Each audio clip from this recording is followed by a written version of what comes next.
বাংলা আবাস যোজনা যে সার্ভে হয়েছে সেই সার্ভেতে কিন্তু প্রচুর জেলা থেকে অশান্তির খবর পাওয়া গেছে। অনেকেই মানুষ আছেন যারা সেই সার্ভের ফলে সন্তুষ্ট নয়।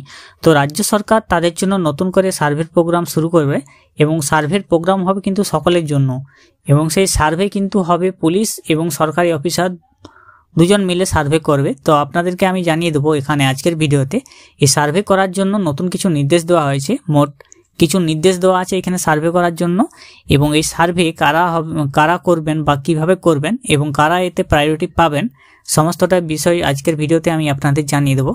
বেঙ্গল সার্চ ইউটিউব চ্যানেলে আপনাদের সকলকে স্বাগত জানাই। এখন অবধি যারা আমাদের চ্যানেলকে সাবস্ক্রাইব করেনি সকলকে অনুরোধ করবো চ্যানেলকে সাবস্ক্রাইব করে পাশে রাখা বেল নোটিফিকেশনটা অলে প্রেস করে দেবেন।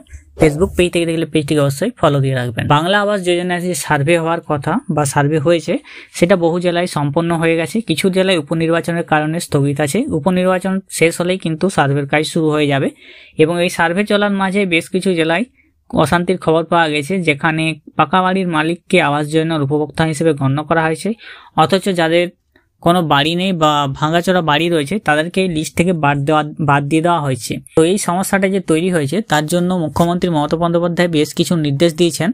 আপকামিং যে সার্ভে হবে সেই সার্ভে বেশ কিছু অফিসার এবং পুলিশ ইনভলভ থাকবে, তাদেরকে বেশ কিছু নির্দেশ দেওয়া হয়েছে।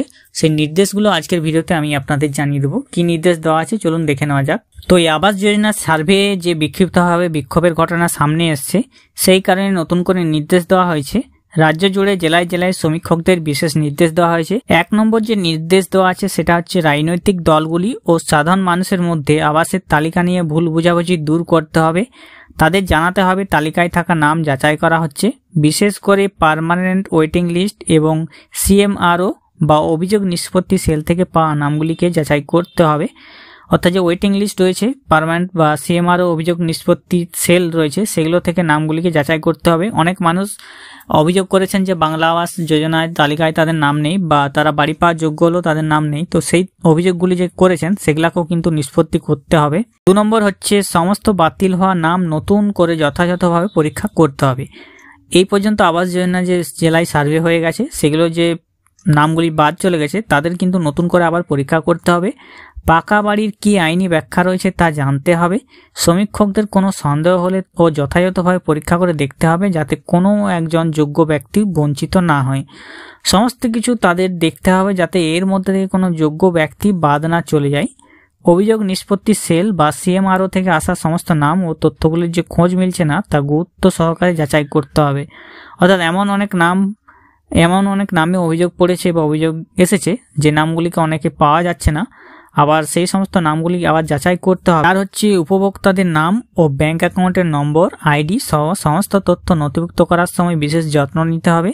এই জন্য প্রতিটি স্তরে নজরদারি ব্যবস্থা করতে হবে যাতে কোনো ভুল হলেও সঙ্গে সঙ্গে তা সংশোধন করা যায়। এরপর পুলিশ স্বাধীনভাবে তালিকায় থাকা নাম যাচাই করবে, তাদেরকেও তালিকা দিয়ে সব রকম সহযোগিতা করতে হবে। অর্থাৎ এই যে সমীক্ষা হবে সেখানে পুলিশকেও কিন্তু তালিকা দিয়ে দেওয়া হবে এবং পুলিশও সেখানে স্বাধীনভাবে তালিকায় থাকা নাম যাচাই করবে, তাদেরকেও তালিকা দিয়ে সব রকম কিন্তু সহযোগিতা করতে হবে। এবং এখানে বলা আছে প্রাকৃতিক দুর্যোগে ক্ষতিগ্রস্তদের বাড়ির তালিকা তৈরি হবে প্রাকৃতিক দুর্যোগ মোকাবিলা দপ্তরের নির্দেশিকা মেনে। সমীক্ষকরা সরেজমিনে যা যাচাই করে দেবে স্থানীয় গ্রাম পঞ্চায়েত প্রতিনিধিকে জানাতে হবে তিনি কি পদ্ধতিতে নামের তালিকা তৈরি করা হয়েছে। বিশেষ করে গ্রাম পঞ্চায়েত প্রধানের কাছে সবটা পরিষ্কার করে দিতে হবে। দুর্যোগে ক্ষতিগ্রস্ত বাড়িগুলোর জন্য নতুন করে কোনো স্কিম কিন্তু করা হচ্ছে না। তো এ ব্যাপারে মানুষকে সচেতন করতে পর্যাপ্ত প্রচার করতে বলা হয়েছে যাতে কোনোভাবে ভুল বোঝাবুঝি তৈরি না হয়। এলাকায় মাইকিং করার ব্যবস্থা করা হয়েছে। নামের তালিকা যাচাইয়ের পর সমস্ত তথ্য উপভোক্তা নির্বাচন ও বাতিলের পক্ষে ছবি এবং ভিডিও সংগ্রহ করতে হবে।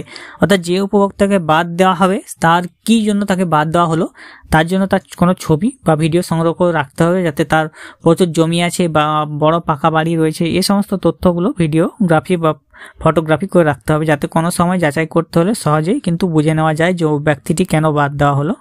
9 হচ্ছে গ্রাম পঞ্চায়েত বা গ্রাম সংসদ এলাকা ভিত্তিক বিশেষ বিশ্লেষণ করতে হবে। যাচাই সমীক্ষা চালানোর সময় কোনো এলাকায় সবচেয়ে বেশি বা কম নাম বাতিল হয়েছে বা গৃহীত হয়েছে তারপরে ভিত্তির একটি নমুনা সমীক্ষা করা হবে। 2022 সালে সমীক্ষার ভিত্তিতে এই তালিকা নিয়ে যাচাই করা হচ্ছে, তাই তালিকা যাচাইয়ের সময় কোথাও বেশি বা কম নাম বাতিল হলে বা গৃহীত হলে যথাযথ ব্যাখ্যা যেন থাকে। এরপর হচ্ছে সুপার চেকিং ব্যবস্থাকে নিবিড়ভাবে যাচাই করতে হবে। সমীক্ষকদের সরজমিনে গিয়ে সমস্ত তথ্য পুঙ্খানুপুঙ্খ যাচাই করতে হবে।